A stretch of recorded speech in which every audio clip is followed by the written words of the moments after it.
Hello and welcome to Daily News Simplified. Here we have taken the important articles and the news clippings that has featured in the daily edition of the Hindu newspaper. The articles and the topics for the discussion are listed on your screen. Moving on to the first article of the day, the article has featured on page 1 of the Hindu and basically talks about the death due to consumption of spurious liquor in Tamil Nadu. Now 10 persons have died after consuming spurious liquor in Tamil Nadu. And through this article, we'll try to understand from the ethical case study point of perspective that what are the ethical issues or what form of case study can be asked in the mains examination regarding the same. We have framed a draft case study regarding the same, wherein they can take an example of you being posted as a superintendent of police. Case study here says that you are posted as the SP in a district where liquor is prohibited for human consumption. And on a particular day, 10 people have died in a village after consuming the spurious liquor. Now, this incident has pushed the state into swift action with multiple agencies coordinating among themselves for a joint investigation. And the state government is also set to face an assembly poll in the next 6 months and thus is receiving a barrage of criticism from the opposition for this incident under which 10 people have lost their life. Now the case study further explains that the preliminary investigation has revealed that a local mafia is involved in manufacturing of this liquor and he is the relative of a minister in the government. Now there is a pressure and threats from both the mafia and minister and both of them are offering a whole sum of money to remain silent and not to take any action on the case. Further, the next thing that the case study highlights is that the promotion file is also pending before the same minister. And there are chances that the SP or you in this case may face many difficulties if you do not listen to them. Now these kind of case studies has been repeatedly asked by UPSC in the mains examination in the GS4 syllabus and it further asks for 3 options. The first is what are the ethical issues involved in this case. The second is what options are available to you and analyze each of them. And at the last, it further asks what will be the course of action that will be taken. Now, the first thing to understand while answering any case study of this type is to begin our introduction with the point that what does the case represent. And in this particular case, this case study reveals an ethical dilemma. Now, there is an ethical dilemma involving the superintendent of police where on one hand, he is to perform the lawfully assigned duty and on the other hand, he has to look for personal interest or to protect his self-interest. Now, this is the ethical dilemma in this case. The first thing to understand is what are the ethical issues involved in that. The first ethical issue involved in the case is the commerce without morality. Now, the case study makes it clear that consumption of liquor is prohibited. But still, spurious liquor is being sold, which highlights there is a commerce without any sense of morality as the liquor is being sold in a state or in a district where it is prohibited and illegal. Thus, the act goes against the basic morality. The second ethical issue that this case highlights is the breach of social contract. Now, there is a breach of social contract both on the hands of state and on the hands of people also. On the hand of the state, there is a breach of social contract because the state has not been able to curb illicit liquor manufacturing and its selling in the market, and it is a breach of social contract on the hands of people also because though legally the consumption of liquor is banned, but people are still indulging in this activity and basically are guided by their vices. The third ethical issue that this case highlights is the lack of good governance. Now there is a general lack of good governance because not only has the state failed to provide a ban on this illicit liquor trade, but it also highlights that people having connection with the government are themselves involved in the liquor trade. For example, the mafia that was involved in the case has close link with the ministers in the government. And this highlights that the overall governance quality is missing. Now, when we have answered the first part of our question, the second part or the B part is what are the options available with the superintendent of police or basically you. The first option here is to follow the law in letter and spirit, meaning thereby the SP is dutifully bound to carry on the proceeding and lay criminal charges against those involved in the activities. And the first option is that he can do so, but it will have ramification on the personal interest of the superintendent of police and can create disturbances in the professional as well as the private life, as it may result into transfer or any other charges against them, which will disturb not only the professional life but also the private life. Now, the second option available with the superintendent of police here is to seek guidance, and this guidance can be sought from the seniors in the police services. Not only they will guide him, but the action that will be taken by the superintendent of police will have sanction from the seniors and would collectively put out a teamwork and safeguard any mishap that can occur against him. And the third option that is available to the superintendent of police in this case is to leave the case altogether or to recuse from the case. But this will not only go against the foundational principles of the civil services, but will also go against the principle of justice. So this brings us to the third part of our discussion. Then what course should the superintendent of police adopt in this particular case? Now, as there is an ethical issue involved in the case and it is a classical case of ethical dilemma, it is necessary that the superintendent of police uses his emotional intelligence in this particular case. And this emotional intelligence should be sought out to allay any kind of fear or pressure due to the personalities involved in the case. And for this, he can use the virtues of courage and justice as given by Aristotle.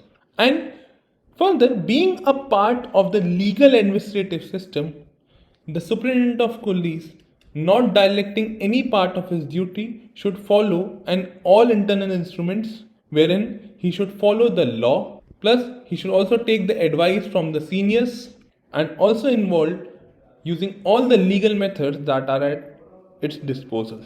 And if the internal mechanisms of emotional intelligence and using the law as a guiding instrument as well as taking seniors into conscience does not work, the superintendent of police should use external measures like that of taking the help of media or an NGO to take the matters to judiciary such that the justice could be served to the people or the victims of the case. And in this way, he will be able to preserve his conscience and also at the same time work as per the assigned foundational role that he was meant to as a public functionary. And thus we can conclude by saying that no matter what be the outcome, the superintendent of police should perform his duty both in letter as well as spirit and taking help of both internal as well as external mechanism to stop the menace of illegal acts in the society. So with this, we have discussed in this particular case what were the ethical issues involved, what were the options available to the superintendent of police, and at the last we have also seen how internal and external mechanisms need to be utilized such that the duty is performed in both letter and spirit by the SP. Moving on to the next article of the day, the article is featured on page 11 of the Hindu and basically talks about the appointment of Praveen Sood as the Director of Central Bureau of Investigation. Now through this article, we'll try to understand the Central Bureau of Investigation, its role, the appointment of directors as the head of Central Bureau of Investigation. Also, we'll try to understand what are the various issues that the CBI as an organization faces and what are the way forwards such that CBI can play the envisaged role. Now, this topic falls under the GS2 syllabus of our UPSC mains examination and is important from the perspective because UPSC in the year 2021 has already asked questions related to CBI where it asks about the federal character of the center and the state with regard to the Central Bureau of Investigation. The first thing to start with is to understand about the CBI. Now CBI was set up in the year of 1963 by a resolution by the Ministry of Home Affairs. Another thing to understand here is that the CBI was set up on the recommendations of the Santhanam Committee. Now CBI is a non-constitutional and a non-statutory body and derives its power from the Delhi Police Establishment Act of 1946. Apart from this, CBI plays a critical role. CBI acts as the NCB, that is the National Central Bureau of India at the Interpol. And further, CBI acts as the main investigative agency of the center. Now, moving on to the next thing is the appointment of director at the head of CBI. Now, the CBI, that is the Central Bureau of Investigation, is headed by a director. And the director has been provided with the security of tenure of a 2-year term by the CVC Act of 2003. Further, the Lokpal and the Lokayukt Act that was passed in 2013 amended the Delhi Special Police Establishment Act of 1946. What this amendment did was that the central government shall appoint the director of the CBI, meaning thereby the central government will appoint the director of the CBI on the recommendation of a 3-member committee. And the 3-member committee consisted of Prime Minister, Leader of Opposition, and Chief Justice of India or a Judge of Supreme Court who was nominated by CGI for the purpose. So we have seen that CBI is headed by a director. The director has been provided a 2-year security of tenure, and we have also seen that the director is appointed based on the recommendation of 3-member committee, which includes Prime Minister, Leader of Opposition, and the Chief Justice of India or any other judge nominated by him as the committee members.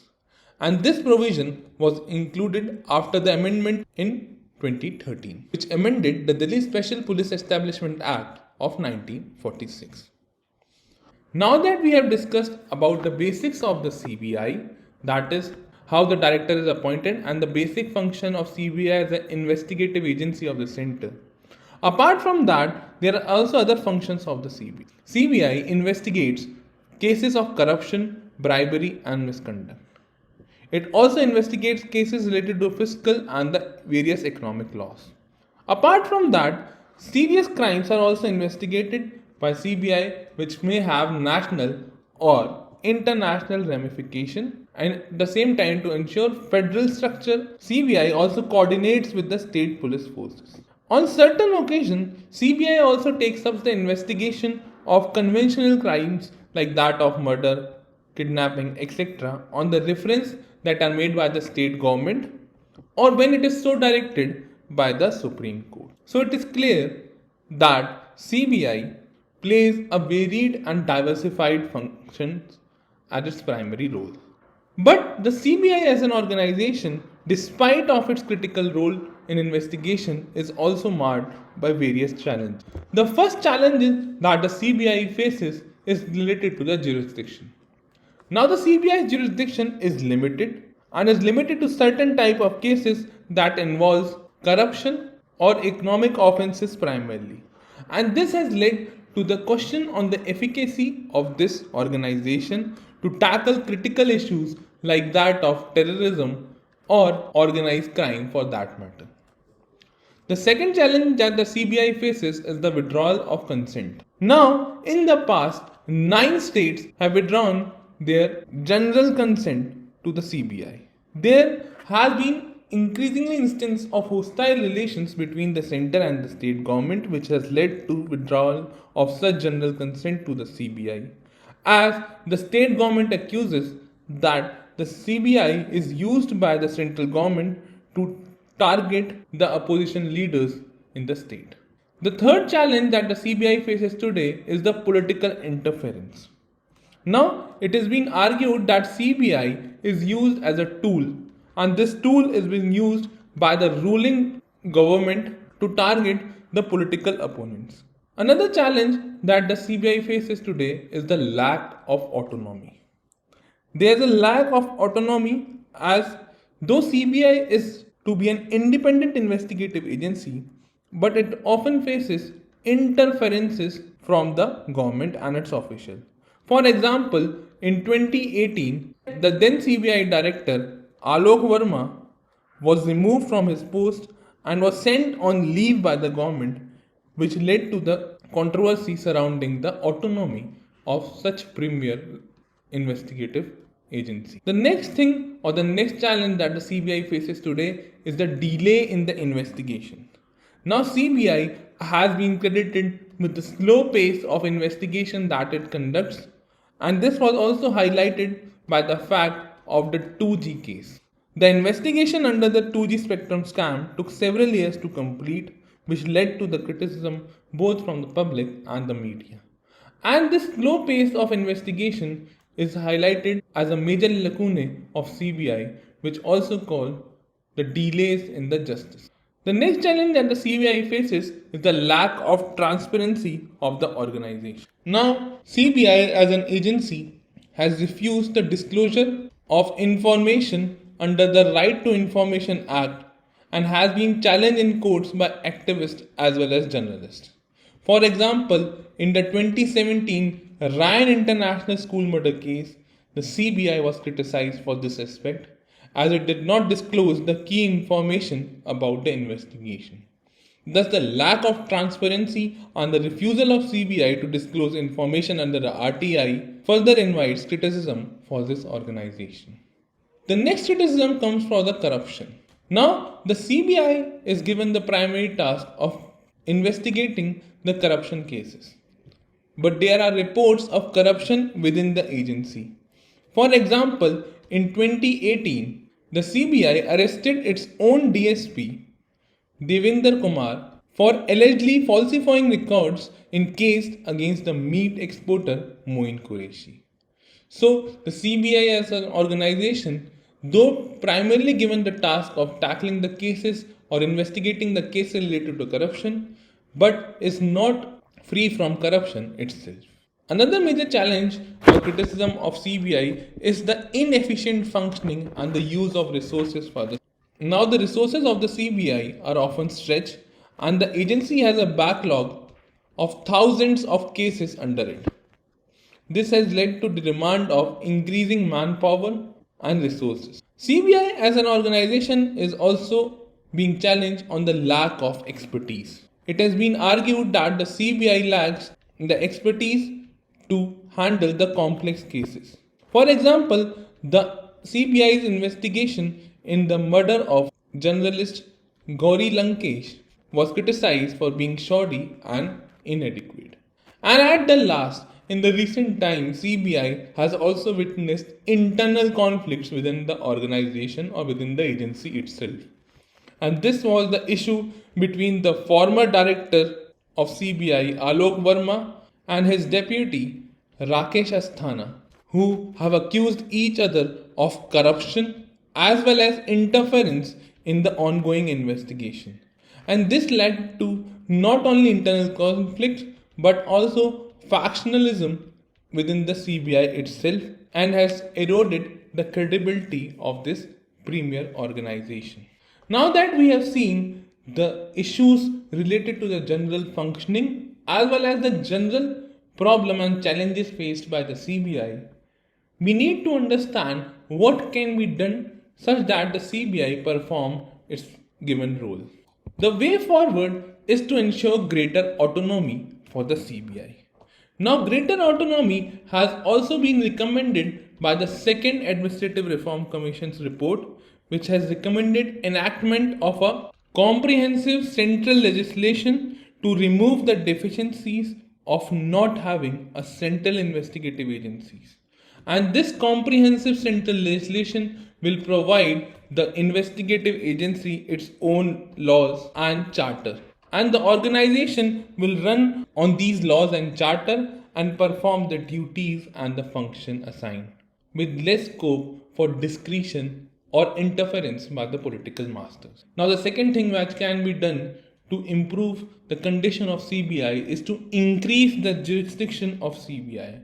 And this was even recommended by the 24th Parliamentary Committee, which suggested CBI to take up suo motu cognizance of the matters related to crimes and CBI to have a pan-India jurisdiction, including jurisdiction to investigate cases against officers of all India services. The next thing that can be done to improve the condition of CBI is to enhance the accountability. The CBI should be made answerable to parliamentary committee rather than to the executive, And this will not only prevent the interference in the functioning of the CBI, but will also bring credibility to the CBI, as the CBI's criticism of being a tool used by the ruling party against the opposition will be lost. And at the last, there is a need to strengthen the coordination. The CBI should also increase and strengthen the coordination with the state police forces and other law enforcement agencies to enhance its investigative capabilities. This will not only avoid duplication but will increase the efficiency of the organization and decrease the burden on the already stretched resources of this organization. So, with this, we have seen what is the way forward that is suggested for the CBI. In our discussion, we have also seen the various challenges that currently CBI faces. And in our discussion in the beginning, we have also seen from the prelims perspective what basically is CBI, how the director is appointed, what were the changes introduced in the Lokpal and the Lokayukt Act. Moving on to the next article of the day, the article has featured on page 6 of the Hindu and basically talks about the IPEF, that is the Indo-Pacific Economic Framework for Prosperity. Now the article mentions that in November 2019, India decided to not join the RCEP, that is the Regional Comprehensive Economic Partnership, which involves China as one of its prominent members. But later, India decided with many other countries to join the Indo-Pacific Economic Framework, wherein it is spearheaded by the United States of America. Now the article tries to explain what has followed and how IPEF is different from that of RCEP. But at the same time, it also highlights that IPEF can also have a potential negative impact on India. The article mentions that the IPEF is primarily touted as an alternative to the China. The clear difference here is China is now replaced by the United States of America under the IPEF framework. And the strategic partnership between India and United States of America is to grow further. Further, it also highlights that IPEF is different from the traditional trade agreements that happens between the countries, as it has now incorporated various other frameworks, as it has now incorporated issues like that related to IPR, investment, domestic regulations, labor, environmental standards, etc. And thus IPEF is different from other traditional agreements because it removes the tariff element of typical trade deals and is entirely about all the other areas related to IPR, services, investment, digital standards, labor and environmental standards. In the later part of the article, it also explains that there is a potential negative effect.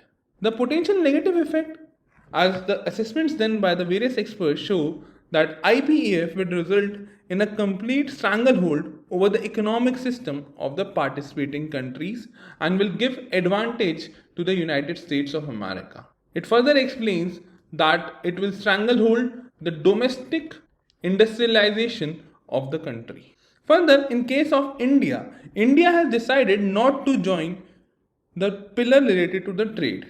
We'll discuss all the pillars under IPEF in detail. But as India has not joined the pillar related to trade, there is a great pressure on India to join the trade pillar too.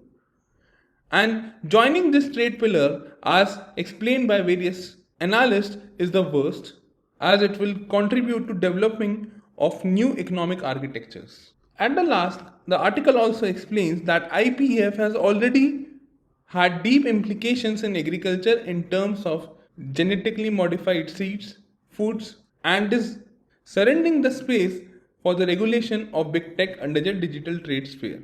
Thus, the article tries to explain a sense of caution for India and its ability to emerge as a digital ecosystem. Through this article, we'll try to understand what basically IPEF is, who are the member countries of the IPEF, what are the pillars related to IPEF, and what are the pros and cons of this grouping. Now, the first thing to understand is the membership of the IPEF. The IPEF consists of countries like that of Australia, India, Indonesia, Japan, Brunei, South Korea, Malaysia, New Zealand, Vietnam, Singapore, and Thailand. apart from the member countries, another thing to understand about the IPEF is that countries are free to join or not to join initiatives under any of the four pillars of the IPEF. And the US trade representative will spearhead the trade pillar, and the other pillars will be spearheaded by the US Department of Commerce. Now we'll try to understand the different pillars of the IPEF. The first is the trade pillar, and we have seen that the USTR, that is the United States Trade Representative, will spearhead this pillar. And the primary motive of the trade pillar is to establish high standards, inclusive and free and fair trade commitments to fuel economic activity and investment. Under this, there is also the digital trade pillar, which involves not just the sale and purchase of goods online, but it incorporates the flow of data. The next trade pillar under IPEF is that of supply chain resilience pillar. And through this supply chain resilience pillar, the IPEF aspires to secure access to key raw material like that of semiconductors, critical minerals, clean energy, etc. The next pillar under the IPEF is related to the clean energy, decarbonization and the infrastructure pillar. And it is in line with the Paris Agreement to provide technical assistance and mobilize finance, which include concessional finance to improve competitiveness and enhance the connectivity. And the last pillar under the IPEF is the tax and the anti-corruption pillar, which is aimed at promoting fair competition by introducing robust tax and anti-money laundering and anti-bribery regimes. So the key areas of cooperation under the IPEF is related to the trade pillar, which includes the digital trade, supply chain resilience pillar, clean energy pillar, and the tax and anti-corruption pillar. In our beginning, we have understood that countries are free to join any of the pillar, or they can also choose not to join them. But once a country agrees to join the pillar, they are expected to adhere to all the commitments that are made under the pillar. This brings us to the next part of our discussion, that what are the pros and the cons related to the IPEF, or what are the pros and the challenges related to the Indo-Pacific Economic Framework. The first pro of IPEF is that it suggests re-engagement. There is a re-engagement of United States of America through launching of this IPEF for its economic re-engagement with the East Asia and Southeast Asia. Further, the other positive benefit of the IPEF is to counter China. That is, it would help in countering the Chinese RCEP, or the Regional Comprehensive Economic Framework, as well as it would also help to counter other regional trade initiatives like CPTPP, DEPA, etc., of which United States of America as well as that of India is not a part of. Further, the IPEF will also provide alternative to the US companies that are looking for moving their manufacturing base out of China. Thus, the IPEF also provides the alternative. Now, the launching of IPEF is a very significant event, as it includes 7 of the 10 ASEAN member states and also includes 11 members of the RCEP, thus highlighting the significance of this initiative or economic framework. And at the last pro of this event is the multilateral attempt, as the IPEF is the first multilateral attempt to boost supply chain resilience, to ease global inflationary pressure and mitigates the effect of future disruption. But despite of the following positives of the IPEF, there are certain challenges that this IPEF grouping will face. The first challenge that the IPEF grouping will face is related to the nature of agreement.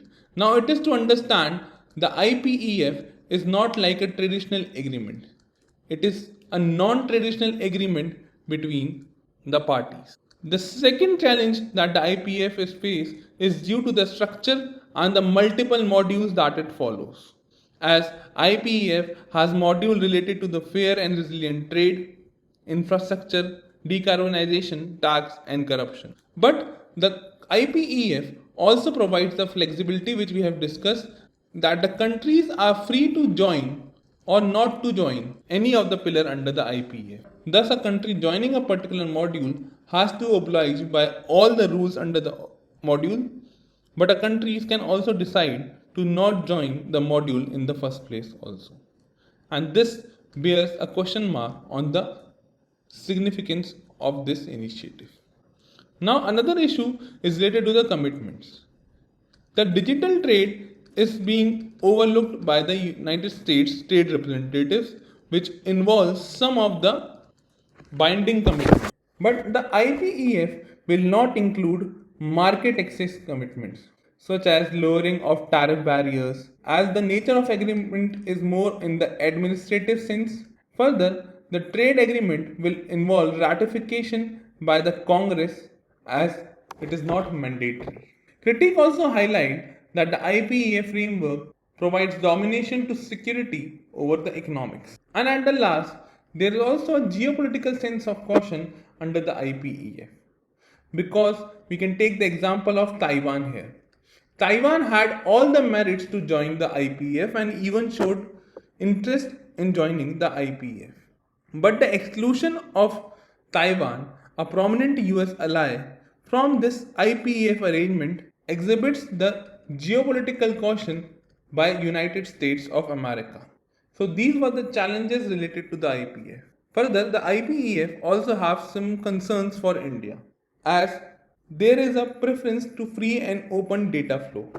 And this free and open data flow under the digital technology sphere, India's ability to regulate data for domestic purposes will be restricted. Further, scholars have argued that India is reluctant to sync its tax policies with the push for global tax standards. And at the last, the labor standards and the non-tariff barriers will remain a bone of contention for India. So through this article, we have seen what IPEF is, who are the members of the IPEF, what is the conditionalities related to joining or not joining of pillars under IPEF. We have also seen the 4 pillars related to the IPEF and analyzed the positives of IPEF as a grouping and also the negatives or the challenges before the IPEF.